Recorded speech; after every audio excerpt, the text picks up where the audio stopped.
November 30th, 1939 Helsinki, Finland. Before dawn, the air over Helsinki is so cold it seems to crack when you breathe. Marshal Carl Gustaf Emil Mannerheim stands by a window, fully dressed, long before the city wakes. At 72 years old, his hands are steady, but his thoughts are not. Across the eastern border, the Soviet Union, the largest military force on Earth, has already begun to move. By the time the sun rises, Soviet bombs are falling on Finnish cities. Mannerheim has seen empires before. He served the Russian Tsar for decades. He understands power, scale, inevitability. And yet, as reports pour in that morning, one fact is unavoidable: Finland has fewer than 4 million people. The Red Army has millions of soldiers, thousands of tanks, and absolute air superiority. On paper, this war should last days. But history does not always obey paper. The Soviet invasion comes after weeks of pressure. Joseph Stalin wants Finnish territory to push the Soviet border farther from Leningrad. He offers land swaps. Finland refuses. Not out of arrogance, but fear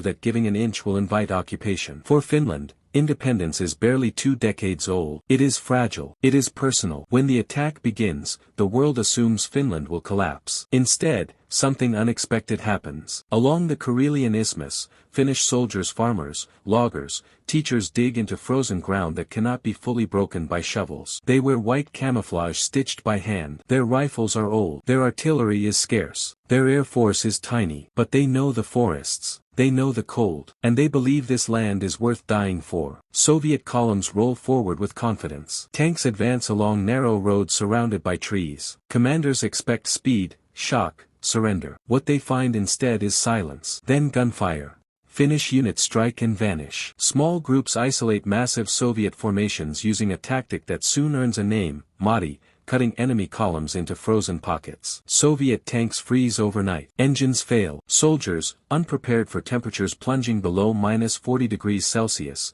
suffer frostbite before they ever see the enemy. The war becomes intimate and brutal. A Finnish soldier waits motionless for hours as Soviet troops pass within meters of his position. Another lights a simple glass bottle filled with fuel and throws it at a tank, a weapon born not from factories, but desperation. The world will later call it a Molotov cocktail, named with bitter humor after the Soviet foreign minister who claimed the bombs falling on Finland were aid packages. In Helsinki, Mannerheim reads casualty reports every night. Losses are heavy. Every name is a village, a family, a future erased. He knows Finland cannot win this war in the traditional sense. The goal is no longer victory. It is survival, to make the cost so high that the superpower bleeds politically, morally, internationally. And slowly, that cost mounts. Foreign journalists arrive, stunned. How is this possible? How is a small country holding back a giant? The answer is not strength alone. It is will. The Finnish soldiers are not fighting for ideology or conquest. They are fighting because if they lose, there is nowhere else to go. By January 1940, Soviet command replaces generals. Tactics change. Artillery pounds Finnish lines relentlessly. The Mannerheim line begins to crack. Finland is running out of ammunition, men, and time. Mannerheim understands the truth before most of the world does. Courage can slow a superpower. It cannot stop it forever. In March, Finland sues for peace. The treaty costs Finland land. Thousands are displaced. The Soviet Union claims victory. But it is a victory that feels hollow. The Red Army has suffered staggering losses. Its weaknesses are exposed to the world and soon, to Adolf Hitler. Finland remains independent. That is the point history remembers.